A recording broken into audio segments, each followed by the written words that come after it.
Perhaps you're oversensitive and maybe you take things really, really personally. Of course, this is usually because we've overcompensated for our personal sense of self. We take things personally perhaps that we have no right to take personally and was never aimed at us. I'm going to go into this today because though it feels personal and though the sting is so real and visceral, perhaps it is us that's the issue. So I'm going to go into this today.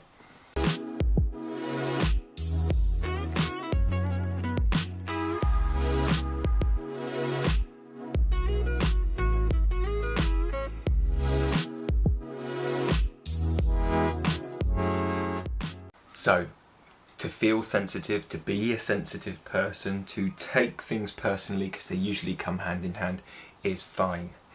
A lot of people, we call it highly sensitive people, are feeling this right now. And again, that's fine. Usually, we're the weird ones. It feels that way. Usually we get told that by our external world a lot. And to a degree it makes sense. We take things personally that perhaps other people never meant as personal, you know, and that therefore makes us seem a little bit strange, and I get that. And I'm sure you do too if you really think about it and if we really dive deep into it. Now, we're never going to stop that feeling of sensitivity. It's in the belly, isn't it? It's very core, it's very visceral. That feeling where it almost feels like everyone's shooting at every direction at you.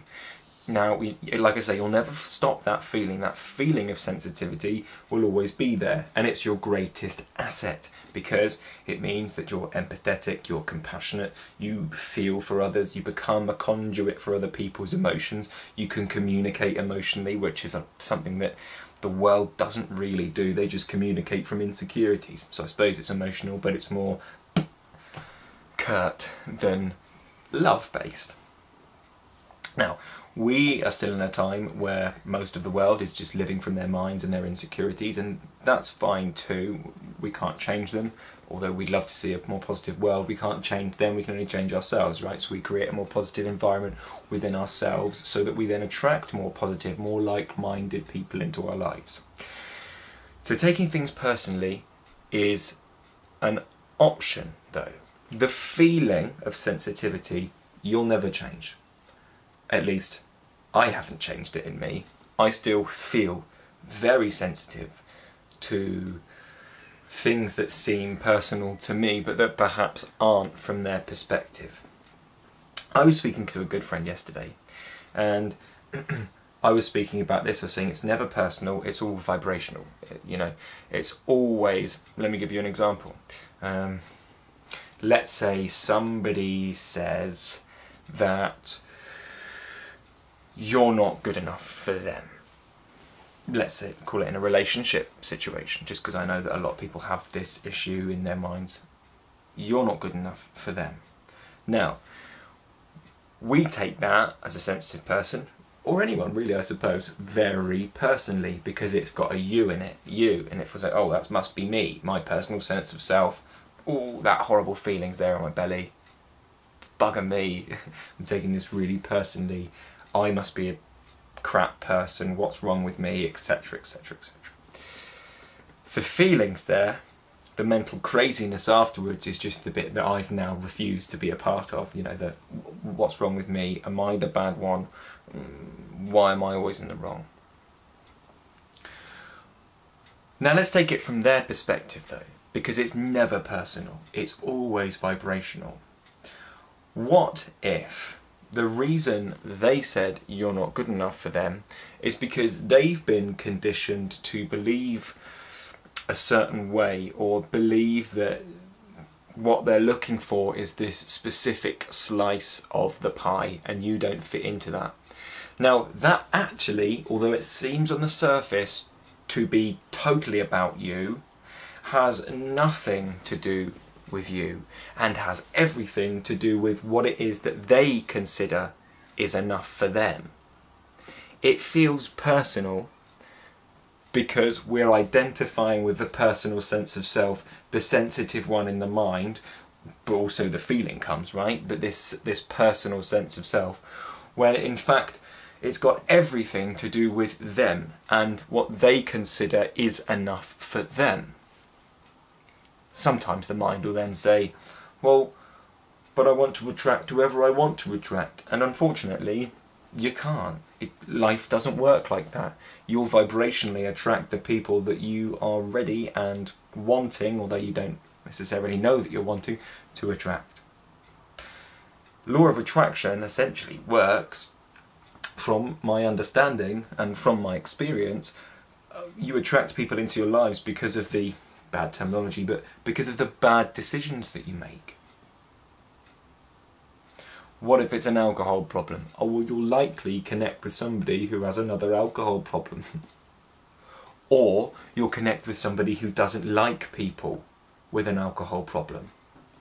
And they'll try and change you. And you'll get defensive and take it personally. But again, it's got nothing to do with your alcohol problem and everything to do with their issue with people with an alcohol problem. It's not personal, it's just vibrational within them. They'd have that issue with everyone, but you're both playing two ends of the same stick. You're both playing both sides of each coin. Both sides of the same coin. There's never ever in history, there's never ever been an issue that is just one-sided. And now I'm going to get really vulnerable. As a male, I got called gay a lot as a kid. It still happens, actually very frequently. And that's very upsetting for me because I'm not gay. I know I'm not gay. And I take that very personally. And diving deeper into why I take that personally, I found out the reason. Essentially, gay, especially while I was a child, and I mean not to insult anyone, although if you take it that way, that's up to you. Gay is meant, in Britain, through my childhood, has a negative connotation to it, and it was an insult. At least it felt that way to me. And through healing my conditioning and going through and diving deep into what it is that I was so sensitive about people accusing me of being gay when I'm not. And it was that negative connotation. So life attracted into me many, and it still does, gay men to hang around with. And I love gay people, they're fantastic, they're bright, they're humorous. They don't take themselves too seriously, most of the time. And that's fun. But I always would go out with them and feel very uncomfortable that other people would think that because I was hanging out with a gay guy and it was just a one-on-one interaction, that I was gay too. Now, they might take that personally, but it has nothing to do with them and everything to do with what I considered, what my insecurities were about being called gay. So you see, there's never ever just one side, because it's likely that they've been attracted to you so that they can learn to be, or learn to understand more deeply, people that feel that way, people with that insecurities about being gay. There's never one side, there always is two sides to the same coin, or maybe they're here to learn that people are still intolerant towards gay people. Now, of course, I love gay people. I think everybody should be the way that they're born to be. Even if it is a choice, doesn't matter. You're a sovereign human being. You know? You are allowed to make whatever choice you wish. And that is to be respected. But I'm bringing it up because I'm talking about people taking things personally that were never meant to be taken personally. It usually has everything to do with someone's insecurity, and that says a lot about them, not you. But if we take it personally, then we're making it to do with us. And we create this negative space inside of us. And that does not serve us. You'll still maybe feel the sensitivity. Maybe you won't. Maybe you've got to a stage in your journey where you are now, I would say, not matching the other side of that personal frequency, and you're so unscrew-withable in your consciousness, you're so unidentified with the personal sense of self, and more so with the timeless self behind it, that you don't get involved in that play. But it's likely that the feeling perhaps is still there. It's then your job to witness it, witness that experience without getting attached to it. If you say, why am I feeling this way? It implies that you are the one feeling that pain, or that you are the sensitive one, when you're not. The sensitive one with its sensitive feelings are seen in a larger awareness, are they not? They're on the screen. You're the projector. The sensitivity, the feeling of sensitivity is on the screen. We're misidentifying with the true sense of self, and we suffer for it. And thank God we do. Thank God we do. So that we realise that the pain is there, or the sensitivity, uncomfortable feeling is there to reflect back to us that we're misidentifying who we are. We're not the screen. We're not the actor on the screen. We're not the sensitive one. We're the one watching. We're the audience to our own play. We are in essence both, but more truthfully, we're the projector, watching the actor on the screen of consciousness. I hope this makes sense. I hope it brings clarity. You can tell me I'm wrong. You can get offended at what I say. It's okay. I'll probably won't take it personally. But if I do, I'll make sure to realise that that's a reflection that I'm identifying with the wrong sense of self. The finite sense of self that will die, that feels pain, that feels suffering, rather than the timeless self behind it, the witness to my feelings, my thoughts. And I'll get back in touch with that. And I'll forgive the person whoever wrote that on my channel, or whatever it is, if they do get offended.